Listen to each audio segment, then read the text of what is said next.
നമസ്കാരം. രാഹുൽ മാങ്കൂട്ടത്തിൽ എന്ന യുവനേതാവിന് കേരളം മുഴുവൻ ഫാൻസിനെ ഉണ്ടാക്കി തീർത്തത് ചാനൽ ചർച്ചകളാണ്. കടിച്ചുകീർന്ന സ്വഭാവത്തിൽ പ്രതികരിക്കുന്ന CPM നേതാക്കളെ നിറപുഞ്ചിരിയോടെ നേരിട്ട് കുറിക്കൊള്ളുന്ന അടിമർമ്മത്തിൽ കൊടുക്കുന്ന യുവാവിനെ വളരെ പെട്ടെന്ന് തന്നെ കോൺഗ്രസ് പ്രവർത്തകരും അണികളും ഏറ്റെടുത്തു.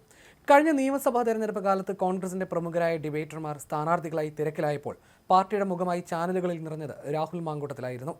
തഗ്ഗു മറുപടികളും ട്രോളുകളുമായി അയാൾ സംഭവം പൊളിച്ചടുക്കി. എന്നാൽ ചാനലുകൾ തന്നെ യുവനേതാവിൻ്റെ മറ്റൊരു മുഖം കൂടി പൊളിച്ചെടുക്കുന്ന കാഴ്ചയാണ് കഴിഞ്ഞ കുറേ മാസങ്ങളായി കേരളം കണ്ടത്.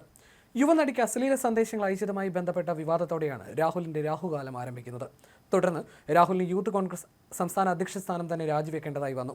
ആദ്യഘട്ടത്തിൽ വ്യക്തിയുടെ പേര് പറയാതെയായിരുന്നു ആരോപണമെങ്കിലും പിന്നീട് പാർട്ടിക്കുള്ളിലെ ഗ്രൂപ്പ് ചർച്ചകളിൽ രാഹുൽ മാങ്കൂട്ടത്തിൻ്റെ പേര് ഉയർന്നു വന്നു. ഒരു പ്രവാസി എഴുത്തുകാരി ഇതേ ആരോപണവുമായി രംഗത്തെത്തിയതോടെ രാഹുൽ മാങ്കൂട്ടത്തിൽ സ്ഥാനമൊഴിയണമെന്ന ആവശ്യവും ശക്തമായി. അങ്ങനെ അധ്യക്ഷ സ്ഥാനം കൈവിട്ടു പോവുകയായിരുന്നു. തുടർന്ന് ഇങ്ങോട്ട് ആരോപണങ്ങളുടെ പെരുമഴയായിരുന്നു. ആരോപണങ്ങൾ പിന്നീട് കേസുകളുമായി. ഏറ്റവും ഒടുവിൽ അത് കോൺഗ്രസിൽ നിന്ന് പുറത്താകുന്ന ഘട്ടത്തിലേക്കും എത്തി. കേരളം ഏറ്റവും ശ്രദ്ധിക്കുന്ന യുവനേതാവായി രാഹുൽ മാറിയ സാഹചര്യത്തിലാണ് ആരോപണങ്ങൾ അദ്ദേഹത്തെ പിടിമുറുക്കുന്നത്.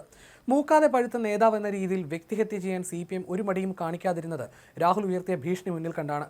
ഗ്രാസ് റൂട്ടിൽ വർക്ക് ചെയ്ത് പടിപടിയായി ഉയർന്ന രാഹുലിന്റെ രാഷ്ട്രീയ ജീവിതത്തിൽ വലിയൊരു കരിനിഴൽ വീഴ്ത്തിയിരിക്കുകയാണ് ഈ പീഡനക്കേസ്.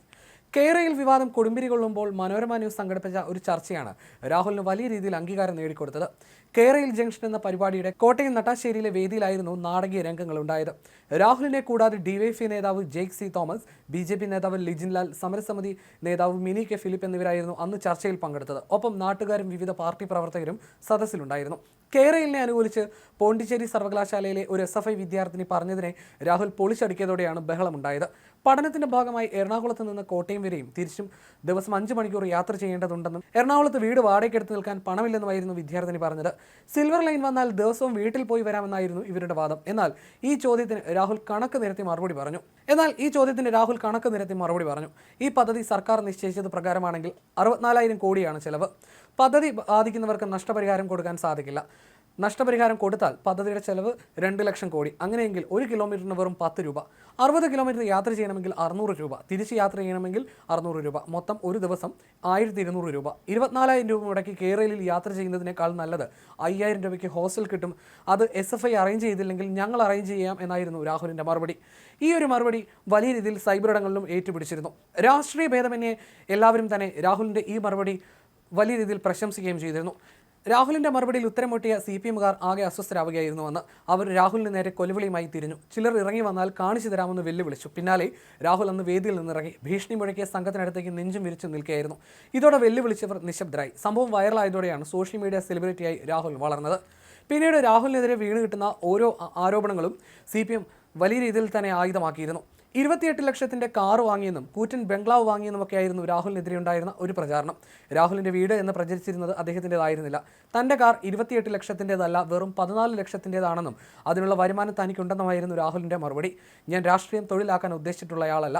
ഞാൻ പാർട്ണറായിട്ടുള്ള 3 ബിസിനസ് സംരംഭങ്ങളുണ്ട്. രാഷ്ട്രീയ പ്രവർത്തകൻ സ്വയം പര്യാപ്തരായാൽ അത്രയ്ക്ക് അഴിമതി കുറയുമെന്ന് താൻ വിശ്വസിക്കുന്നു എന്നായിരുന്നു ഈ ആരോപണത്തിന് രാഹുൽ അന്ന് ഒരു ചാനലിന് നൽകിയ മറുപടി.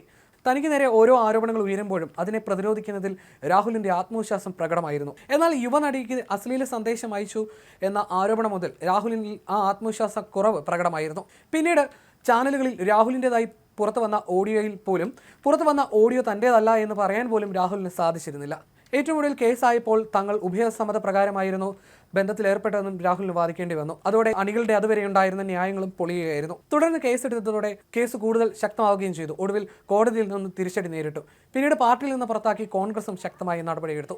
അങ്ങനെ പെട്ടെന്ന് വളർന്നു വന്ന യുവനേതാവിൻ്റെ തകർച്ചയും വളരെ പെട്ടെന്ന് തന്നെയായിരുന്നു.